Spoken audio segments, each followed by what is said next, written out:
Bonjour, bienvenue dans cette vidéo. Aujourd'hui, on va parler des objectifs, de pièges des objectifs. Je vois beaucoup d'études de cas, notamment dans la session individuelle stratégique, où les personnes sont piégées par leurs objectifs et la façon dont ils fixent leurs objectifs.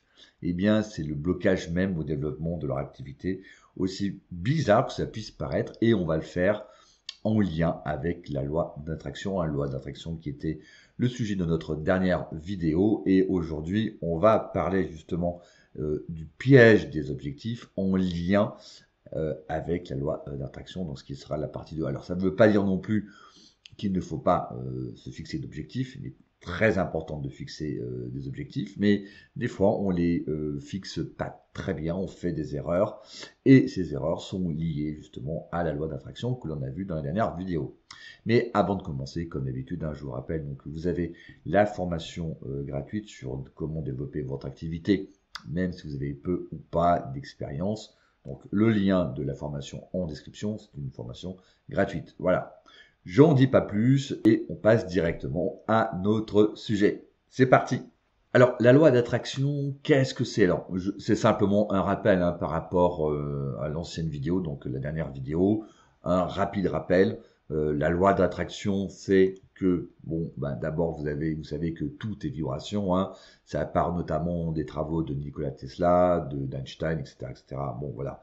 Il n'y a plus rien à démontrer. Tout est vibration.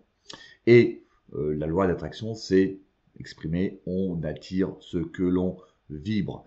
Et donc si vous vibrez du manque, eh bien vous allez attirer du manque.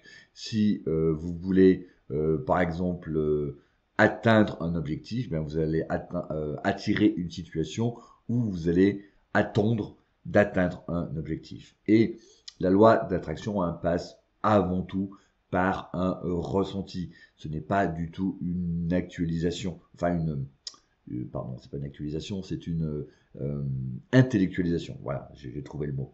Donc c'est en rien une intellectualisation, c'est un ressenti, c'est ce que vous ressentez, donc vous attirez votre ressenti. Et là aussi, la loi d'attraction, c'est pas un bouton on/off, vous attirez quotidiennement ce que vous ressentez. C'est pas certains moments, voilà, je me mets dans une position et je ressens quelque chose, donc je vais attirer. Non, au quotidien, vous attirez des événements à vous en fonction de votre état émotionnel et de l'énergie que vous dégagez. Si vous êtes dans une énergie de peur par rapport à une situation, vous allez attirer dans cette même situation, des situations qui vont vous mettre dans un état de peur. Donc, comme je disais, vibrer, ce n'est pas forcer ou intellectualiser. Et donc, comment on fait justement pour attirer ce que l'on veut? Eh bien, tout simplement, ce que l'on avait vu, c'est l'action. C'est dans l'action, alors, c'est pas l'action pour l'action, c'est dans ce que vous ressentez dans l'action, ce que vous vibrez, qui attire ce que vous voulez. Là, pareillement, si vous faites un coaching et vous kiffez chaque coaching, chaque accompagnement que vous faites, même si le jeune n'est pas forcément motivé, même si ça avance pas aussi bien que vous le pensiez, eh bien, vous allez attirer une situation dans cet accompagnement où quelque part, vous allez aussi kiffer et le jeune va aussi kiffer.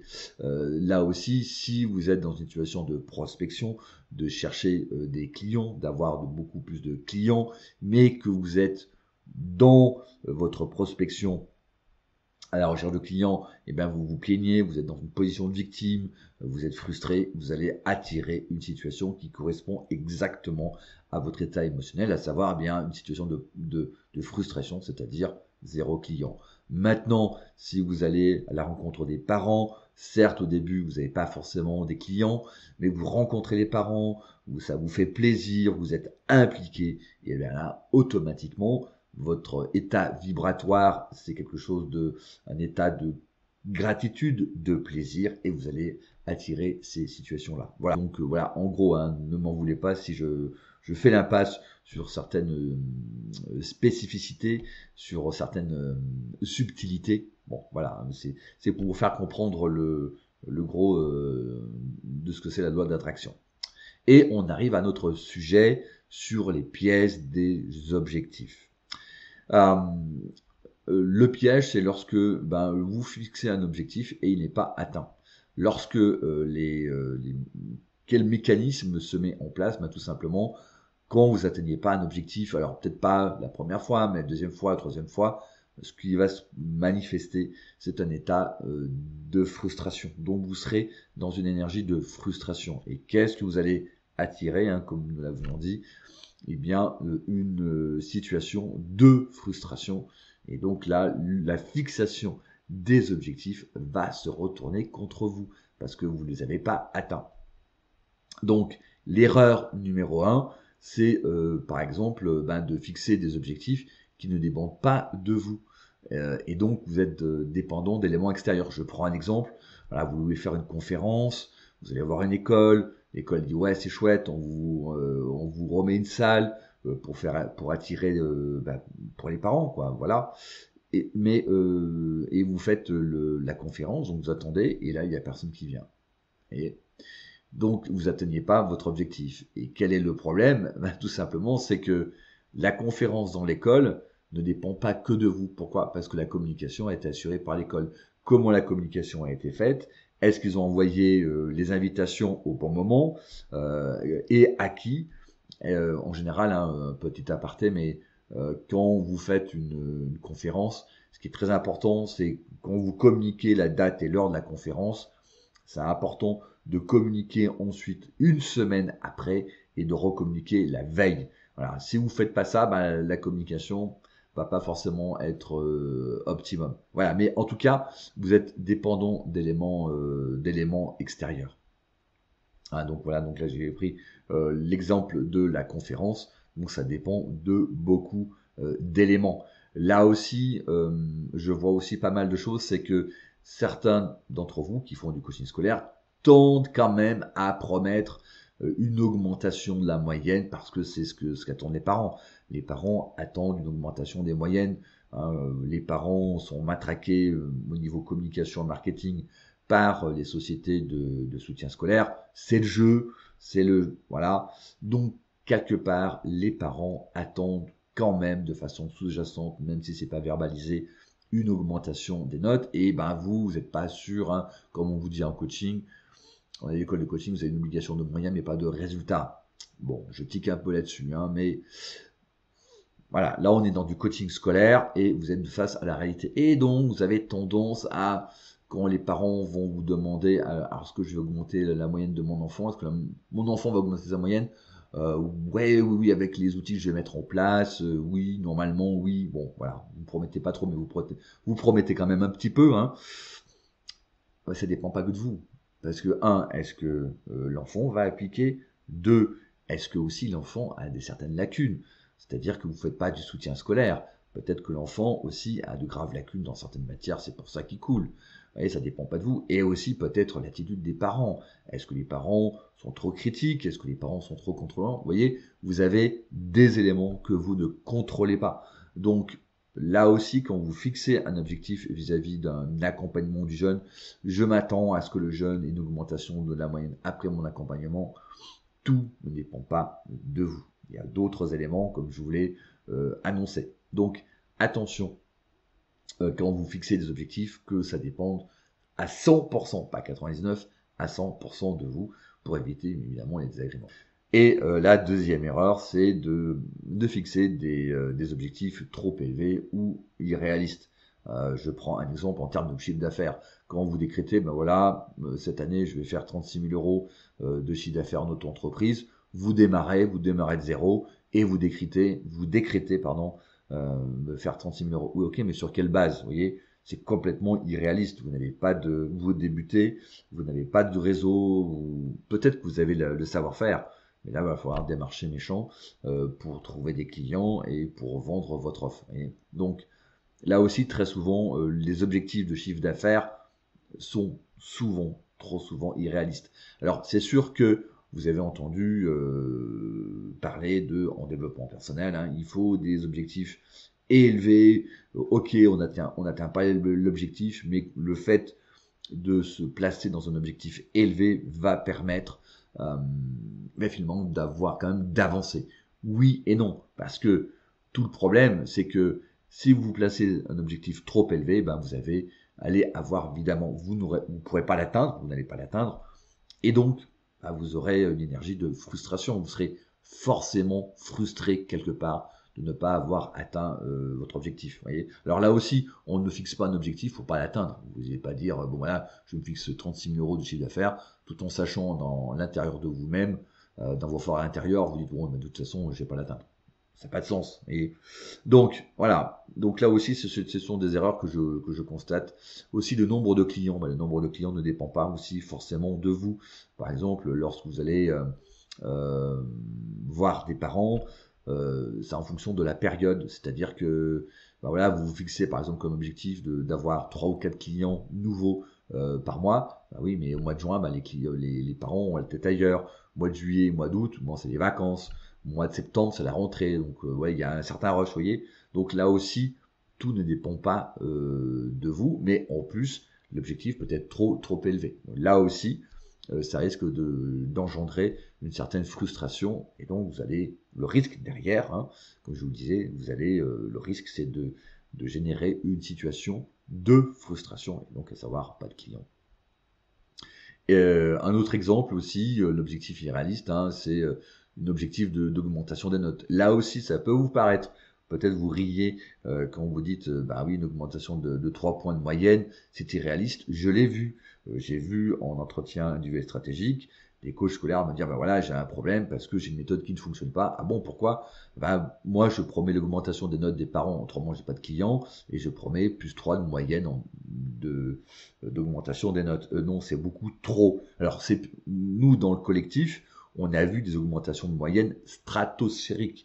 On a vu des jeunes de passer de 5 à 15 de moyenne. Ça existe. C'est possible. Mais le coach ne s'est pas dit avant, bon, mon objectif, c'est là, il a 5, il va passer à 15 de moyenne. Non, mon objectif va dépendre que de moi, à savoir identifier tous ces blocages d'apprentissage et lever tous ces blocages d'apprentissage. Et après, a posteriori, il y aura une augmentation des notes. Mais de combien? Voilà, ça peut être de 1, 2, 3. Là aussi, être prudent parce qu'il peut y avoir un besoin de soutien scolaire suite à des lacunes dans certaines matières. Mais voilà, normalement, si je fais bien mon job et que voilà, il n'y a pas de, comment dirais-je, de lacune particulière, quoique, il n'y a pas de chose. Normalement, on voit une augmentation des notes. De combien, on n'en sait rien. Mais la surprise, oui, on a vu des augmentations de notes de 5 à 15. Donc ça existe. Mais très généralement, j'ai mis 3 points, mais nous, on assiste à une augmentation de notes de 3-4 points très régulièrement. Mais là aussi, c'est pas un objectif fixé, c'est la cerise sur le gâteau, tout simplement. Alors, qu'est-ce qui se passe? Eh bien, quand vous fixez un objectif et il est non atteint, donc vous êtes dans une situation d'échec, bien entendu. Hein. Ce qu'il faut éviter, là aussi, l'autre erreur, c'est de se concentrer sur le positif. Je reprends l'exemple de la conférence. Vous avez organisé une conférence pour faire venir des parents, pour que les parents puissent vous connaître, puissent voir un petit peu ce que vous faites, ce que vous proposez, et créer un lien aussi avec les parents. Et il n'y a personne qui vient, ou très peu de parents qui viennent. Vous attendiez par exemple 20 personnes, mais il y en a 5 qui se pointent. Voilà. Si vous dites, ah oui, mais bon, alors le côté positif, c'est quand même, j'ai rencontré des parents, vous voyez. Ce qui se passe, c'est que là aussi, vous atteignez pas votre objectif, donc vous avez votre énergie de frustration, et vous avez une attirance d'une situation de frustration. Et si vous restez dans le positif, c'est aussi une forme de déni, du déni de votre frustration. Si vous êtes frustré, ressentez votre frustration, vivez votre frustration. C'est parce que vous vivez votre frustration que votre frustration va partir. Si vous cherchez le côté positif, ah oui, mais bon, il y a quand même des parents qui sont venus, vous forcez. Oui, c'est le côté positif, mais quand même, j'attendais 20 personnes, j'en ai eu que 5. Oui, alors les parents étaient sympas, c'est positif. Mais bon, là aussi, vous voyez, le cerveau est très sensible à ce qui est négatif, ce qu'on appelle le biais de négativité. Donc, vous pourrez mettre du positif autant que vous voudrez. votre cerveau aura une force qui va vous attirer vers ce qui est négatif, qu'on appelle le biais de négativité. Donc d'où une forme de déni. Hein. Donc là, je me répète, mais acceptez votre déni, acceptez votre frustration. Voilà, je suis frustré, j'attendais 5 personnes, il n'y en a que 20, je suis frustré, je ressens la frustration, et à un moment, hop, ça va partir. Et là aussi, le fait de l'autre chose qu'il faut éviter, c'est laisser la possibilité de se trouver des excuses.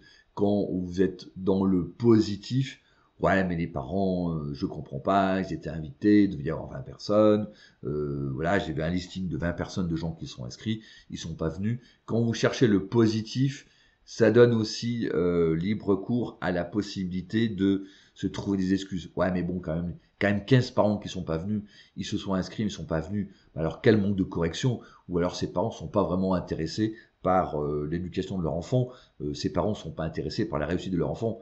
Vous en savez rien. Peut-être que ces parents sont pas venus parce que, ils ont oublié, peut-être aussi qu'ils avaient des impératifs, peut-être que vous avez mal communiqué, peut-être qu'ils savaient pas que l'obligation valait présence. Vous voyez, il y a énormément de choses. Et là, ensuite, vous vous posez en victime, et si vous êtes en position de victime, là, j'en reviens, on attire une situation où vous êtes victime. À savoir que la prochaine conférence que vous allez organiser, en position de victime, vous aurez exactement le même résultat.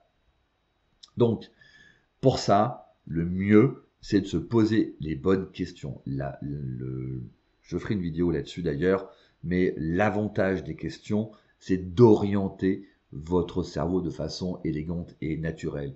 Les questions, c'est un grand pouvoir de focus et d'orientation. Donc, il est mieux de se poser les bonnes questions pour avoir, si vous voulez, je vous le concède, du positif, pour changer votre état d'esprit, eh bien, posez-vous les bonnes questions et non pas chercher ce qui est positif. Et comment on se pose les bonnes questions? Tout simple. Donc, déjà, le principe, c'est d'être responsable et de ne pas être en mode victime, d'être responsable de ce qui vous arrive. C'est-à-dire que, voilà, je reprends l'exemple de la conférence. Bon, j'attendais 20 personnes, il y en a 5 qui sont venus. Ok, bon, là il y a un problème, j'ai mal communiqué, je sais, peut-être que le jour n'était pas le bon, etc. Vous voyez, ça dépend de vous. Du moment que vous êtes responsable, vous changez complètement d'état d'esprit et vous changez complètement d'énergie. Vous êtes plus victime, vous êtes plus, oui, le ciel m'est tombé sur la tête. Dommage pour vous, d'accord? Et ensuite, posez-vous une question assez difficile, c'est en quoi est-ce une chance de fou? Alors c'est sûr que quand vous n'avez pas vous avez que 5 personnes et que ça remet en cause le déroulement de votre conférence, sur le moment, bon, une question un petit peu bête, d'accord, en quoi est-ce bien? Rien du tout. Mais continuez à vous poser cette question. Et ensuite, alors, il y a une autre question que vous pouvez aussi vous poser, c'est quel est le cadeau caché? Voilà, donc vous choisissez la question qui vous correspond le mieux. Mais posez-vous cette question, c'est très important. Quel est le cadeau caché? Voilà, je voulais faire une conférence avec 20 personnes, on s'est fait de la com, il y en a que 5 qui sont venus. Quel est le cadeau caché? Bon, au début, c'est pas vraiment un cadeau. Mais laissez le temps. Vous avez une frustration, vivez-la comme je vous l'avais dit, et sans relâche, posez-vous toujours cette question.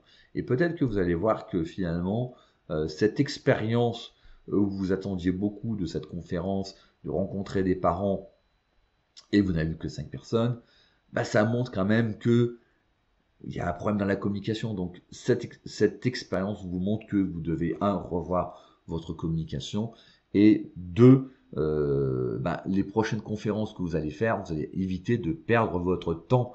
Donc c'est une chance inouïe d'arrêter, d'aller voir ce qui se passe. Par exemple, peut-être que vous avez rendu compte que vous avez mal communiqué, ou le message n'était pas clair, ou alors que l'école qui a communiqué votre conférence a mal fait le truc. C'est-à-dire que ils ont annoncé votre conférence il y a 15 jours, voilà, ils ont envoyé le message, mais ils l'ont pas fait. Ça veut dire que la prochaine fois, peut-être que vous aurez une prochaine conférence dans une école, eh bien, vous demanderez d'avoir la maîtrise de la communication. C'est-à-dire que vous allez demander le listing éventuellement. Je ne sais pas si c'est possible, mais vous demandez le listing et c'est vous qui enverrez. Ou alors vous allez voir la personne responsable de l'administratif ou de l'information parent. Vous allez l'avoir à 15 jours et vous allez lui faire une réunion. On dit voilà, il faut que tu me l'envoies donc aujourd'hui, mais une semaine avant l'événement et la veille. Et pour ça, vous demandez à être en copie. Voyez, quand vous demandez à être en copie, vous savez si la communication a été envoyée au bon moment. Et tous ces éléments-là vont faire que la prochaine conférence que vous allez organiser avec une école va vous permettre de faire les choses correctement, tout simplement. Et donc, c'était une chance. Et peut-être aussi que vous aurez une grande conférence que vous allez animer, et là, vous ne referez plus les erreurs que vous avez faites précédemment. Et là, ça, c'était vraiment une chance, en fait. Et enfin, vous voyez, donc, qu'est-ce que vous décidez d'entreprendre, hein. Donc là aussi, dans ce processus, ça prend un petit peu le temps, mais l'avantage de ce process-là, c'est que ça va orienter votre esprit et finalement, quelque part, ça va pas laisser le goût de négativité, il n'y aura pas de déni parce qu'en fait, le cerveau s'est posé la question et vous aurez la réponse. Donc, ça va, vous aurez une hauteur de vue par rapport à la situation. Donc vous aurez un autre angle de vue, tout simplement. Alors que quand vous dites qu'est-ce qui est positif, c'est pas un angle de vue, vous voyez. Oui, j'ai discuté avec des parents, ok, bon, c'était positif. Mais bon, globalement, le tableau est quand même pas top, quoi.